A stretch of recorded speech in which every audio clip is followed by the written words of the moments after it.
Hello everyone, how are you? I hope you are doing good with your work, with your studies online. Alright, so welcome to my next slide video presentation. And this slide video presentation, I'm going to give you some advantages and disadvantages of open-ended question and closed-ended questions. Alright, so please go with me. Advantages and disadvantages of open-ended question. So, open-ended question provide in-depth data if you use in interview by an experienced interview or well-trained interview. Okay, it can provide a well of information provided respondents feel comfortable about expressing their opinion. So before you make a conversation between you and respondent, please make the respondent feel good first. All right, that is a good impression. This is a good environment that interviewer always use in order to get a good in-depth information from the respondent.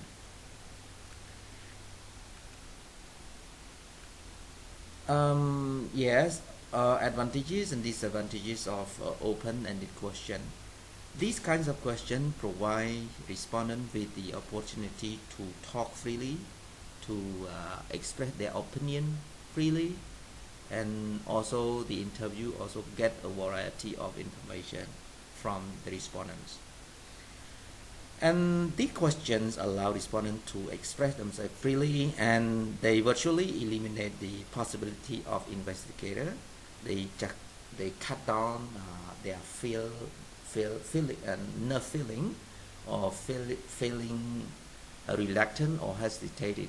Okay, it just stay focused on that question.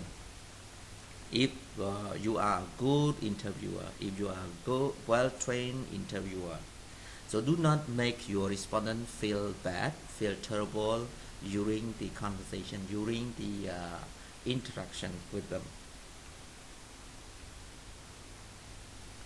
How about the close-ended question? What is the good point and bad points of that? Information obtained from this question lacks depth and variety. Why? Because you just give respondent with options. Option 1, option 2, option 3, option 4. Right? So the respondent might not have any other option beside what they are given. All right. So we call lacks depth and variety of information. There is a greater possibility of investigator by off list only the response pattern and hooks him or her. That sometimes it is not true information that you get from the respondent, because in terms of their attitude, their feeling, their their personality also. Okay, and the ease of the answering a ready-made list of the respondent may create a tendency among some respondents and interviewers. Okay, so be careful. It is easy but difficult if you are not well prepared before you start your conversation, you start your interviewing with the respondents. We cannot expect the respondent are the same mood or are the same feeling, are the same attitude. So the well-trained interviewer have to think about how to handle or such a minor thing of that. So minor thing is important in your interviewing. If the respondents are not well, are not good with you, so they feel reluctant, they feel hesitate, they feel nervous, they feel lazy. Otherwise, you cannot get information from them. Okay, especially in-depth information. Good. Next point. Yes, close-ended questions. It also helps researchers to make sure that information or data needed by the researcher is achieved, is obtained from them. All right. And it is not, of course, difficult to analyze the data if the question you ask the respondent are clear enough. okay, are clear enough. So clear question, clear answer. Okay, so clear answer, clear data. So when you get clear data, so your research finding is also clear, is also scientific. Okay.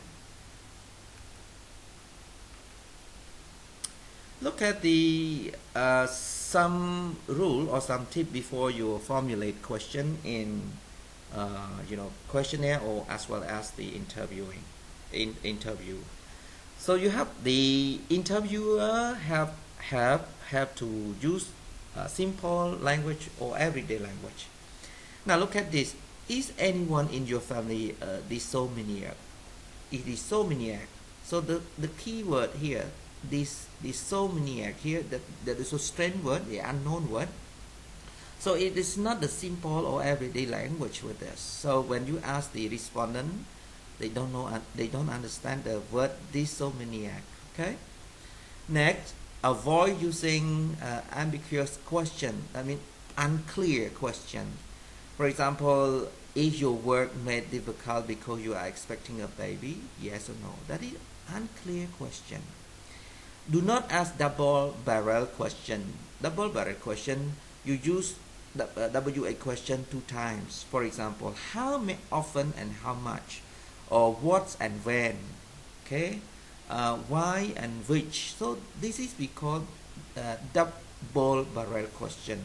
So it is so hard to get information. It's hard to get information. Next, do not ask questions that are based on presumption. That means you assume, and then you can ask them. Okay. So how many cigarettes do you smoke in a day? That you assume already, right? So most people can smoke one package. Okay, one package of that or one box of that. Okay. Do not ask leading questions. Unemployment is increasing, isn't it? So isn't it? Isn't it? Or isn't it? Have you? Haven't you? Is she or is he? Something like that. This we call leading question. Do not. We cannot get the answer. All right.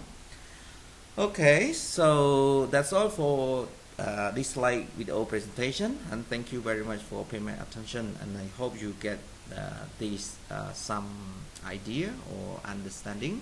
If you do not understand, please drop the question in the group, and I'm going to answer your questions one by one. All right, again, thank you and good luck. Have a nice day.